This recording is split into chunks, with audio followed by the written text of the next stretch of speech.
यह खिरिया बाग के मैदान में ज़मीन मकान बचाओ संयुक्त मोर्चा के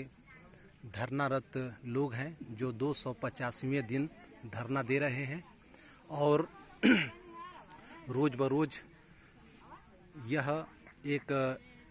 अपने आंदोलन को नए धार देने के लिए विभिन्न तरीक़ों से कार्यक्रम करते हैं। हम लोग देख रहे हैं कि पूर्वी उत्तर प्रदेश में जब गोडसे पंथी सर्व सेवा संघ पर हमला किए हैं तो उस पर हम जानना चाहेंगे खिरिया बाग के आंदोलन के नेता और अध्यक्ष राम नयन यादव जी से। क्यों राम नयन यादव जी, आप ये बताइए कि सर्व सेवा संघ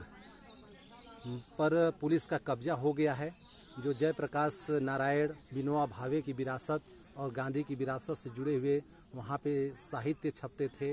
वहाँ पे रिसर्च करने वाले लोग होते थे, सामाजिक कार्यकर्ता होते थे, उस पर आप क्या कहना चाहेंगे? देखिए, यह जो बनारस के अंदर सर्व सेवा के अंदर जो संघ जो बना है, जिसमें पुस्तकें तमाम रखी हुई थी, हमारे देश के महापुरुषों के ऊपर जो लेख हुए थे, जो उनके जीवनी पर आधारित थे, तो वह एक हमारे देश की संस्था थी और वह संस्था देश हित के लिए ही बनाई गई थी, जिसमें कुछ लोग आवें और अध्ययन करें। जैसे किताबें तमाम प्रकार की वहाँ मिल जाती थी और देश के हित की और देश के उन महान पुरुषों के विषय में भी एक चर्चा थी कि इन लोगों के चरित्र पर वहाँ पर किताब लिखी गई, इनके जो पहले के जीवनी रही है उस पर देश के लिए इन लोगों ने क्या किया था और देश पर इन लोगों ने इनके देश के प्रति क्या विचारधारा थी, इस पर था। और ये जो सरकार मौजूदा सरकार है, ये सरकार जो फासिस्ट सरकार हम इसको कहेंगे, बल्कि ये कहा जाए कि ये नाथू गोडसे के विचारों वाली सरकार है, तो इनको गांधी जी, विनोबा भावे, लोहिया, लाल बहादुर शास्त्री, जयप्रकाश नारायण आदि जो देश के वह नेता हैं जो देश के लिए अपनी कुर्बानियाँ दिए हैं, जो देश के लिए अपना एक स्थान उनका है, ऐसे लोगों के विचारों को संकलित करके जो लेखक लिख करके किताबें तैयार करते थे, वो किताबें वहाँ पर थी जिसका लोग अध्ययन करते थे, उससे ज्ञान लेते थे।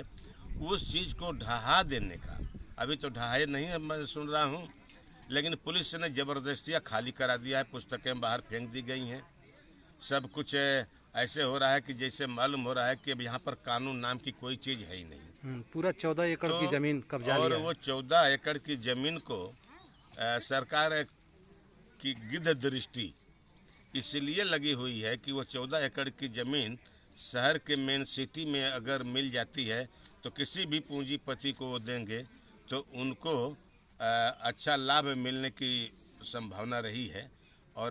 पूंजीपतियों की निगाह में, चूँकि ये पूंजीपतियों के लिए एजेंट का काम कर रहे हैं, बिचौलिए का काम कर रहे हैं, तो ये पूंजीपतियों को फ़ायदा पहुंचाने के लिए जो अपना काम कर रहे हैं उसको हम कहीं से भी उचित नहीं ठहराते। हम खिरिया बाग से ज़मीन मकान बचाओ संयुक्त मोर्चा के तरफ से हमारे पूरे आंदोलनकारी इस मूड में हैं, इस विचार के हैं कि यह कार्य जो पुलिस ने किया है, जो शासन प्रशासन ने मिलकर किया है, वो घोर निंदनीय है। उसको बल्कि ये कहा जाए कि उसकी निंदा के लिए हमारे जो निंदा के शब्द है वो कम पड़ जा रहे हैं। तो हमारे ये किसान और मजदूर, हमारा ये आंदोलन, हम उस संस्था के कर्मचारियों के और उन संस्था के चाहने वालों के साथ हैं, हम उसका समर्थन करते हैं, वहाँ के संस्था के कर्मचारियों और वहाँ के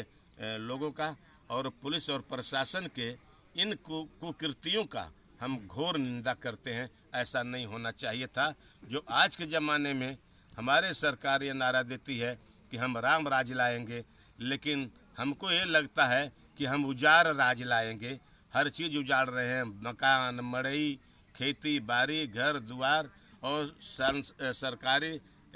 संस्था तो नहीं, वो प्राइवेट संस्था थी, वो संस्थाओं को उजाड़ रहे हैं, विद्यालयों को उजाड़ रहे हैं। इस तरह से जो वो काम कर रहे हैं ये कहीं से भी देश हित में नहीं लगता। ठीक, धन्यवाद।